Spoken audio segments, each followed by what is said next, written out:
दोस्तों आपने देखा कि अब पूरा देश यूनाइट हो चुका है, क्योंकि हमारा देश इस समय ब्रिटिश गवर्नमेंट के खिलाफ लड़ाई लड़ रहा है, कॉलोनियल पीरियड के खिलाफ लड़ाई लड़ रहा है। इसलिए वंदे मातरम को लेकर पार्लियामेंट के अंदर 10 घंटे तक डिस्कशन हुआ है कि ताकि सारा पूरा देश एक हो सके और ब्रिटिश हुकूमत को उखाड़ फेंके।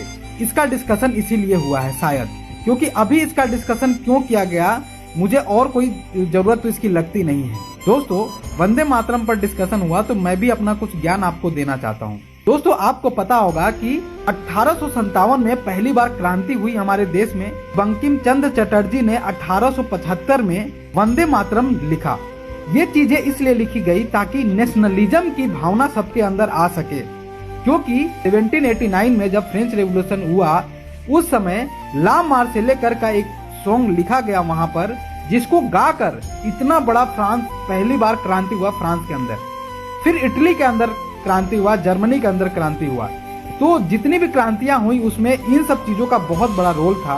इसीलिए बंकिम चंद्र चटर्जी को लगा कि हमें भी एक नेशनल एंथम, एक ऐसे गाने की जरूरत है जिससे कि पूरा देश यूनाइट हो सके। दोस्तों आपने देखा कि इसके तोड़ने और मरोड़ने पर डिस्कशन इतना बड़ा चला। माननीय प्रधानमंत्री जी ने बहुत सी ऐसी बातें कही कि पिछले सदी के लोगों ने इसको तोड़ मरोड़ के हमारे सामने पेश किया। भैया उस समय क्या सिचुएशन था, इससे क्या आप रूबरू हो क्या? जैसे आपने भी एक काम किया है अभी जल्द ही में, ऑपरेशन सिंदूर, आपने भी सीज फायर किया ना।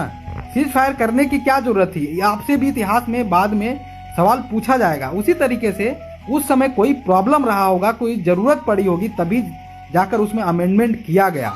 ये बात समझने की जरूरत है। दोस्तों 1896 में कोलकाता के कांग्रेस के अधिवेशन में इसे रविन्द्रनाथ टैगोर ने पहली बार गाया। 1905 में जब बंगाल का विभाजन हो रहा था उस समय पर वंदे मातरम ने एक बहुत बड़ी रोल निभाई, यूनिफिकेशन के लिए बहुत बड़ा रोल निभाया, कलेक्टिव बिलोंगिंग के लिए बहुत बड़ा रोल निभाया।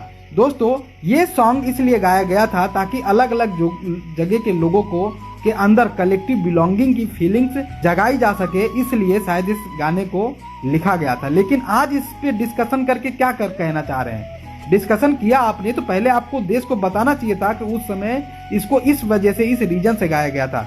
आज इसकी जरूरत है क्या? आज आप जो बकवास किए उसकी क्या जरूरत थी?